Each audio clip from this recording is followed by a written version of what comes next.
Que voyez-vous ici? Une silhouette? Un visage? Une scène paisible? Ou peut-être quelque chose de plus sombre? Une engueulade? Ou plus dur encore? Ce que vous voyez, c'est ce que vous êtes prêt à voir. Ou plutôt, ce que votre esprit est prêt à voir.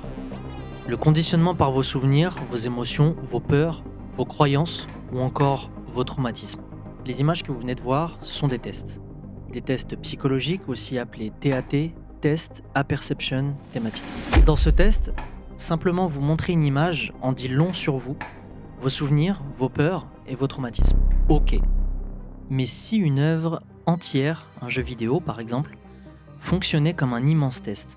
Je veux dire par là, comme une immense expérience sociale dont nous sommes les cobayes. Alors évidemment, ce n'est pas l'objectif d'un jeu vidéo. Ce n'est normalement pas l'objectif des développeurs et studios qui sont juste là pour nous divertir. N'est-ce pas? Selon moi, que ce soit des gros studios ou des petits indépendants, leur capacité à nous désorienter, à nous traumatiser alors que nous n'étions que des enfants, par l'expérience qu'ils nous imposent, l'ambiance, les choix que nous devons faire ou ne pas faire, amène souvent ces sentiments d'impuissance. Aujourd'hui, je vais vous parler de ces jeux qui ont marqué l'histoire au point de s'inscrire dans les mémoires collectives. Que vous soyez enfant à cette époque ou adulte, ces jeux vidéo vous ont provoqué normalement un véritable choc. Cette vidéo est la première partie d'une série de 3, car j'ai vraiment beaucoup à dire sur le sujet. Il est temps de passer au sujet de ces jeux vidéo qui ont traumatisé Internet.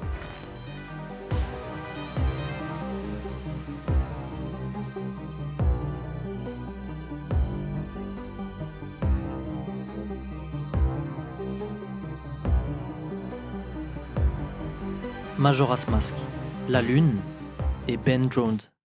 Ça, c'est Zelda. Vous connaissez Zelda comme ça et comme ça aussi.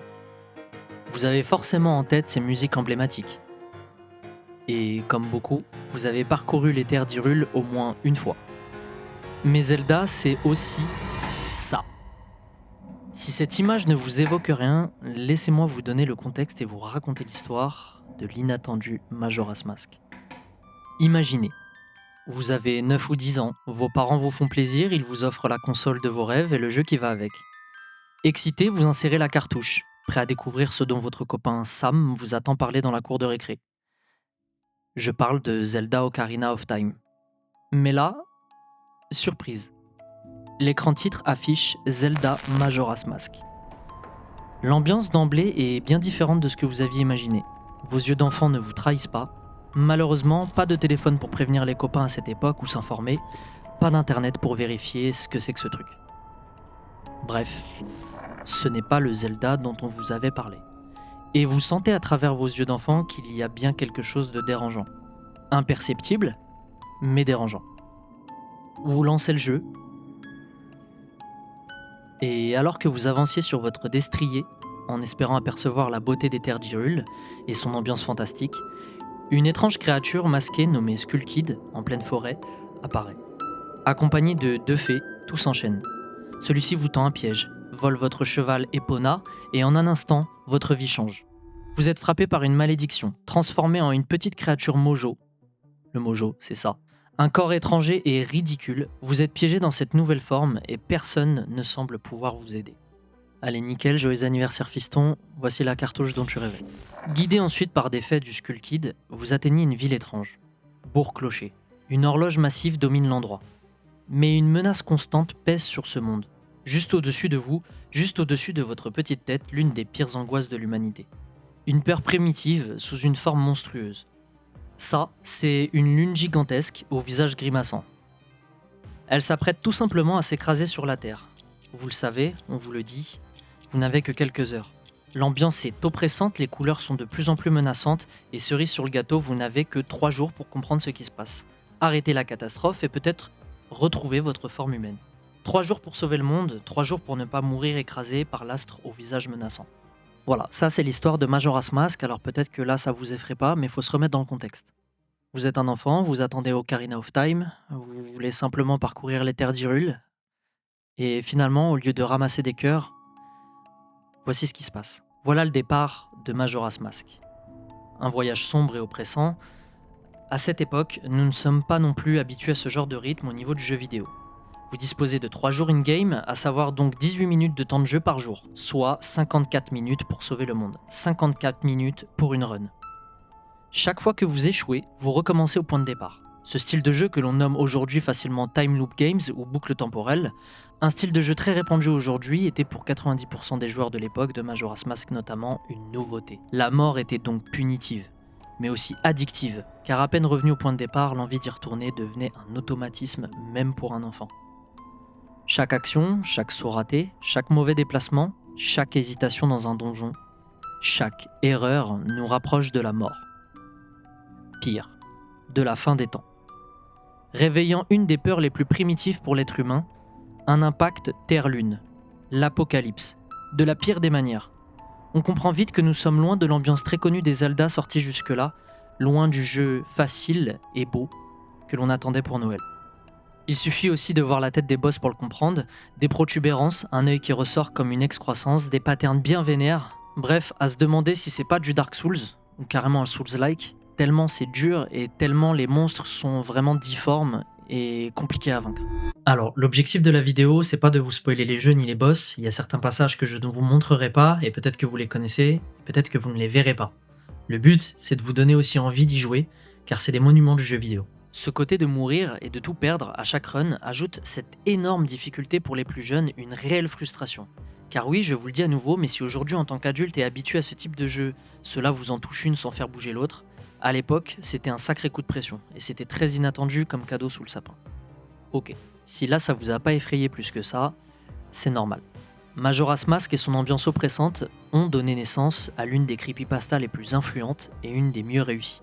Imaginé par l'utilisateur de 4chan, Jaduzable, en 2010, celui-ci partage des vidéos et captures d'écran très troublantes. Une version du jeu trouvée en brocante qui semble comme possédée. Link a en face de lui régulièrement un autre Link. Son visage est vraiment flippant et son prénom c'est Ben. Et tout comme Ben, les visages de certains PNJ semblent totalement déformés. La musique du jeu est très inquiétante, on peut même tomber sur des scènes vraiment atroces, ou encore par exemple la phrase juste avant une mort inexpliquée apparaît You shouldn't have done that. Tu n'aurais pas dû faire ça.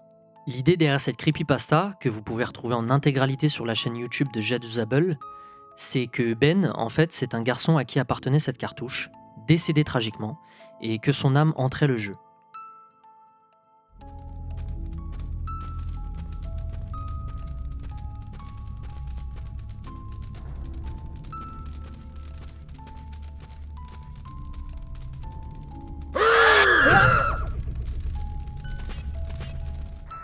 Bon, Ben agit clairement de manière hostile envers le joueur Jaduzable. Il semble d'ailleurs comme en vouloir à quelqu'un, et ce quelqu'un lui aurait fait du mal. Terriblement de mal. Cette creepypasta, Ben Drowned, a transformé Majora's Mask, qui était déjà lui bien perturbant pour beaucoup de jeunes joueurs, en un véritable mythe horrifique. Un mythe qui a traversé Internet. Il a su jouer sur la nostalgie, les peurs profondes des joueurs, et il a su rebondir sur l'incompréhension déjà palpable, bien loin de la magie d'Hyrule. Cette histoire horrible a laissé une trace indélébile dans le monde des ARG et des creepypastas, faisant d'elle une référence, et de Majora's Mask, le Zelda le plus sombre jamais créé.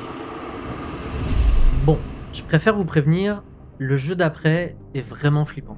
Il y a des screamers, des formes fantomatiques, si vous êtes assez sensible, je vous conseille de passer au chapitre d'après. Par contre, pour les plus courageux, si vous n'avez jamais fait le jeu, ça vaut le détour et c'est une référence dans les jeux d'horreur. Ça a permis à beaucoup de petits studios de s'en inspirer. Playable Teaser, alias Pity. Nous sommes en 2014 et je vais vous parler d'un jeu qui a disparu pour de bon de toutes les plateformes. Pour les plus chanceux, à cette époque, vous aviez la PS4 qui venait de sortir, et pour les moins chanceux, la PS3. Il est 23h30, vous venez de finir votre partie de recherche et destruction mode hardcore sur code. Vous comprenez finalement que vous êtes lourdement nul d'ailleurs, et vous cherchez donc sur le PlayStation Store un jeu ou une démo à vous mettre sous la dent. D'un coup, une démo semble sortir un peu du lot. Son côté horrifique et intriguant, sa jaquette, ça vous incite à la télécharger. Son nom, c'est Playable Teaser. Ça ne vous dit rien de particulier, mais pourquoi pas. Vous le saviez en téléchargeant la démo que vous alliez jouer à un jeu d'horreur. Mais dès la première seconde, l'ambiance et ce silence assourdissant paraît plus lourd que jamais, plus oppressant que vous ne l'aviez imaginé. Vous semblez vous réveiller au milieu d'une pièce vide et froide, une porte entr'ouverte. Là, une fois la porte ouverte, un long couloir se dessine. Pas d'instruction, ni même d'ATH à l'écran. Rien. Ah, non. Une radio. On se rapproche paisiblement de la radio. On observe un peu les contours, les murs. Tout paraît très étrange. Là, la radio semble raconter l'histoire d'un meurtre de sang-froid. Le jour du meurtre, le père de famille est allé chercher le fusil dans le coffre de sa voiture et a ensuite abattu de sang-froid sa femme alors qu'elle rangeait la cuisine après le repas. Leur fils de 10 ans, alerté par le bruit, fut lui aussi abattu. La petite fille de 6 ans, quant à elle, fut abattue alors qu'elle se cachait dans la salle de bain. La mère, touchée au ventre, était enceinte. La police retrouva grâce à un appel des voisins le père dans sa voiture, écoutant simplement la radio. Ok, et si vous passez la prochaine porte, à nouveau ce couloir, le même, perturbant, l'immersion est totale. Cette fois, si vous tentez de passer à nouveau la porte au fond à droite, bloqué. Des éléments n'étaient pas dans le couloir d'avant ? Si. C'est quoi cette démo ?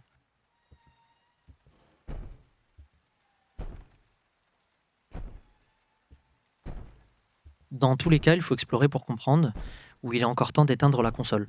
Bon, vous n'éteignez pas la console, il est minuit et demi, vous faites un nouveau tour dans le couloir, mais rien. En revenant sur vos pas, la porte initialement bloquée semble ouverte à nouveau. Nouvelle boucle, nous atterrissons à nouveau au début du couloir. Mais cette fois, une porte semble entr'ouverte. Et des bruits de bébés se font entendre de l'autre côté. Et si on tente d'y jeter un œil de plus près, je préfère vous prévenir, ça peut vous faire sursauter.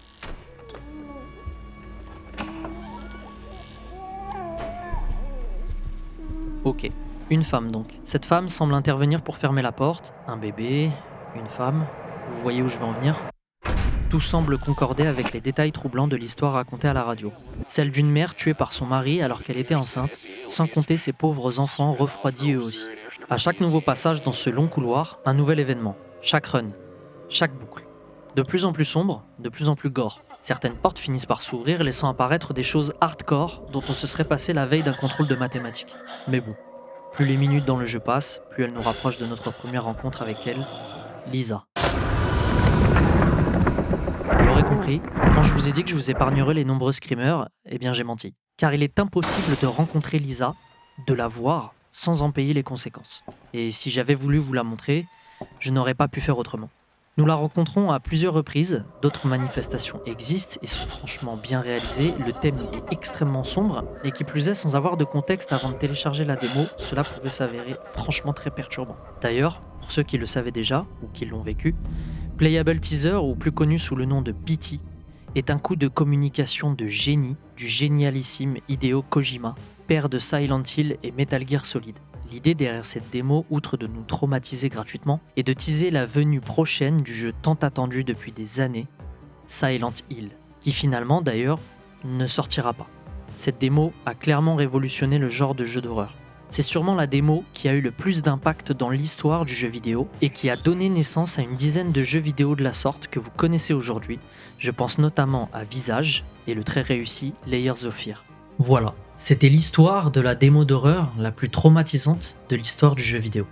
Bon, pour ceux qui vont tilter sur ce que je viens de dire sur Silent Hill, c'est que le Silent Hill teasé par PT, avec l'acteur de Daryl de The Walking Dead, n'est jamais sorti et ne sortira jamais. C'est le jeu d'horreur le plus attendu de l'histoire qui ne sortira jamais. Le Silent Hill qui est sorti récemment est un remake. Maintenant, on va souffler un peu avec l'horrifique, on va laisser brièvement de côté avant de revenir dessus, mais je veux parler d'un jeu mondialement connu qui a fait un véritable scandale le jour de la sortie d'un de ses opus, par rapport à une scène extrêmement violente, j'ai nommé Modern Warfare 2. Vous connaissez donc sûrement Modern Warfare 2, outre son mode en ligne mythique et ses cartes emblématiques, son mode histoire était sincèrement ouf, Soap, Ghost, le grand méchant Makarov, le scénario est quasi parfait, un film jouable. Mais à sa sortie, une scène va choquer le monde entier, à tel point que certains joueurs encore aujourd'hui se souviennent de la soirée où ils ont joué ce chapitre. Et pour être honnête, moi-même je m'en souviens très bien. No Russian. Dans cette mission, le joueur infiltre un groupe terroriste dirigé par Vladimir Makarov. L'objectif de la mission est de gagner sa confiance en participant aux actions du groupe terroriste. Et Makarov le sait, le meilleur moyen de tester son nouvel élément est de le confronter à leur prochain plan, l'attaque d'un aéroport. Une attaque d'une grande envergure visant à abattre des civils les uns après les autres. Notre personnage le sait, refuser c'est griller sa couverture, donc il s'exécute, et la mission commence. La mission commence, nous entrons dans l'aéroport, l'ascenseur s'ouvre devant la douane, aucun héros américain ne viendra, aucune aide pour ces innocents que vous voyez plantés devant vous, qui discutent et attendent de passer tranquillement la douane. De votre côté, une légère incompréhension, dans votre canapé, la manette en main, le jeu nous plonge dans l'horreur de façon immersive dans une tuerie de masse auquel nous ne sommes pas seulement spectateurs. Non, mais nous y participons et devons y participer. Nous abattons ces civils pour prouver notre loyauté à Makarov. Le joueur peut en fait choisir de ne pas tirer sur les civils, mais ça, avant de le découvrir, généralement il était déjà trop tard. La manette entre les mains, l'arme pointée sur des civils dans un aéroport, un souvenir si proche des attentats dans la vraie vie, la plupart des joueurs devant leur écran se sont mis à tirer. Les hurlements de personnes en train de mourir, de se vider de leur sang, on peut les apercevoir ramper. Nous les abattons tous, un à un. Encore, et encore, et encore. Car oui, comme vous le voyez, la mission est très longue. Forcément, j'ai donc une pensée pour les développeurs qui ont passé beaucoup de temps à scénariser cette mission. Est-ce que vous imaginez? Que ce soit des adultes adeptes de jeux de guerre ou encore enfants avec des parents moyennement responsables comme les miens, nous avions quasiment tous tiré sur des civils dans cet aéroport à travers ce jeu vidéo. La scène est d'une rare violence, les cris, le sang, les appels à l'aide et les corps qui s'écroulent lourdement sur le sol. Cet instant fait d'ailleurs partie d'une des rares scènes dans un jeu vidéo où le joueur est mis dans une position d'acteur lors d'un acte terroriste d'une telle envergure. Évidemment, la vue à la première personne amplifie le malaise, la barrière entre le jeu vidéo et la réalité est très fine, les attentats du 11 septembre sont encore palpables, et les nôtres sont à venir. Bon, le drame s'estompe quand même au bout de quelques minutes, bien stylé pendant la mission, et c'est reparti. Mais les jours qui suivent, le scandale finit par éclater mondialement. La scène a été critiquée par des politiciens, des médias, des associations pour sa glorification apparente de la violence et son manque de sensibilité face aux véritables tragédies terroristes.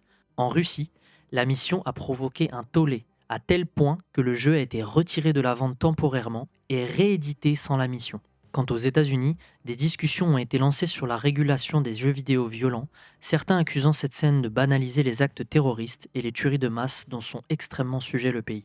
La presse française, notamment les journaux généralistes et les chaînes d'information, se sont rapidement emparés du sujet, alimentant simplement le débat sur la violence dans les jeux vidéo, sans plus. Bref, l'affaire fait un tel bruit qu'Infinity Ward finit par inclure dans le jeu une option pour passer la mission si le joueur se sent mal à l'aise. Une décision très rare à l'époque qui prouve à quel point la mission No Russian de MW2 a bouleversé et traumatisé le monde du jeu vidéo. Bon, à ce stade de la vidéo, j'estime qu'il faut aller encore plus loin.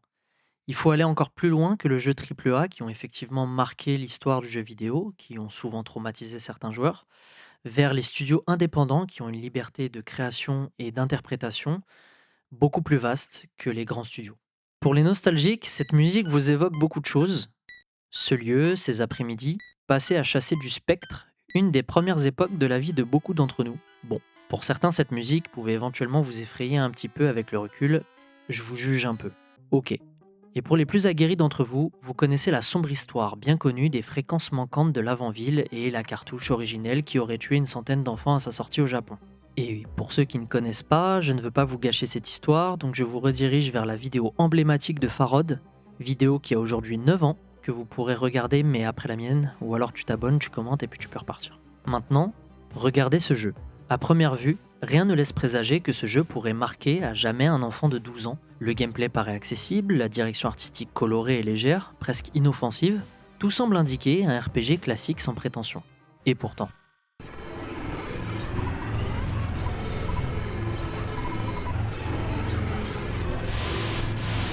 Non, ce n'est pas un ARG, je peux vous le dire directement, et ce n'est pas non plus une creepypasta. Ce jeu existe bel et bien et fut distribué au grand public sur une console de salon mythique. Nous sommes en 1994, ce jeu sort sur Super NES et rencontre notamment au Japon un franc succès. Il est le deuxième opus d'une série de jeux nommée Mother. Du côté de l'Occident ou en Amérique, le jeu va un peu déranger.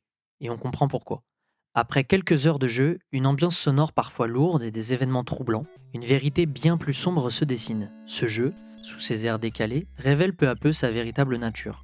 Et ce que vous pensez être une aventure ordinaire, à la Pokémon ou Dragon Quest, pourrait bien vous laisser avec un profond sentiment d'inquiétude et de malaise.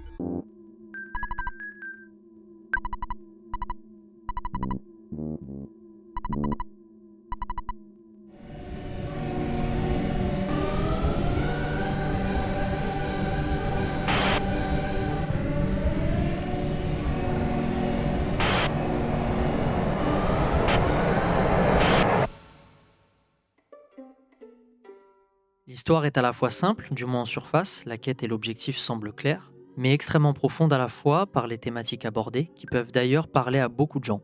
La mort, la déception, la traîtrise d'un ami, le changement brutal d'une vie. Je ne préfère pas vous spoil si cette vidéo vous donne l'envie de vous lancer dans le jeu. Il est disponible par l'émulateur NES de la Switch. Bref, s'il a traumatisé un cercle bien restreint de joueurs à l'époque, Earthbound a tout bonnement inspiré un classique de jeu vidéo du genre qui tire son esthétique de cet univers bien deep, j'ai nommé Undertale.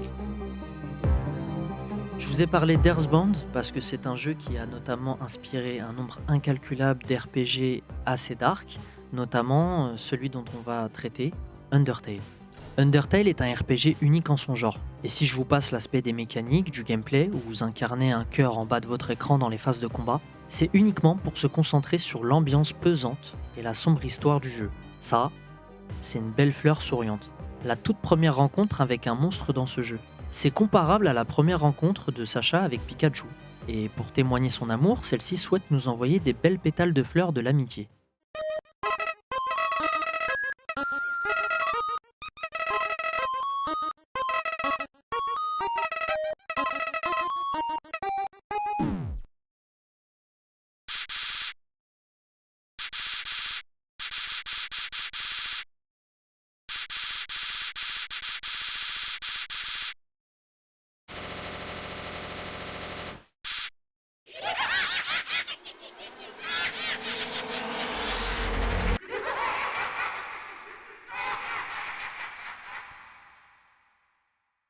Ce truc a tenté de nous tuer là, non?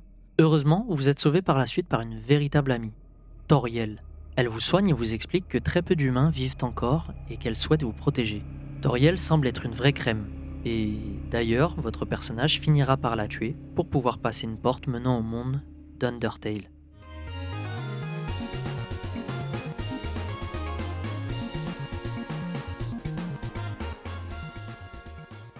Oui, car ce que je ne vous ai pas dit, c'est que votre personnage principal, de par ses actions, ne semble vraiment pas être un héros. Au contraire. I won't die. I won't die! I won't die! I won't die! I won't die! C'est ce que dira l'un de vos adversaires déjà à terre et vaincu, que vous finirez par exécuter de sang-froid. Et des événements comme ça dans Undertale, il y en a à l'appel.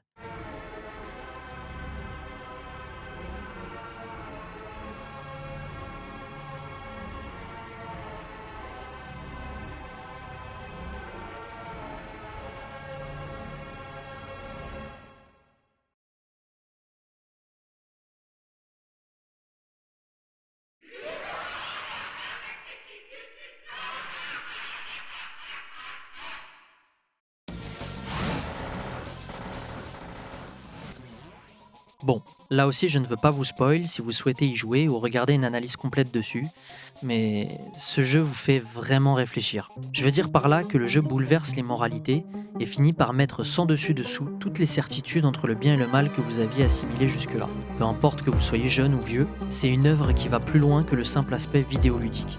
Ça vient clairement vous retourner le crâne et vous prendre aux tripes.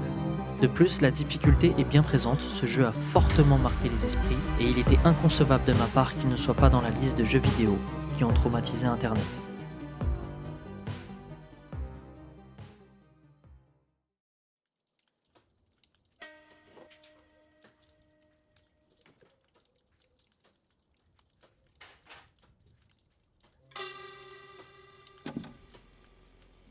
Continuons notre plongée en profondeur dans les jeux vidéo sombres qui ont traumatisé Internet. Certains de ces jeux vidéo ont déjà été peut-être traités par vos youtubeurs préférés. Néanmoins, je vous invite à rester, car traiter de la façon dont je vais les traiter, peut-être que cela n'a jamais été fait.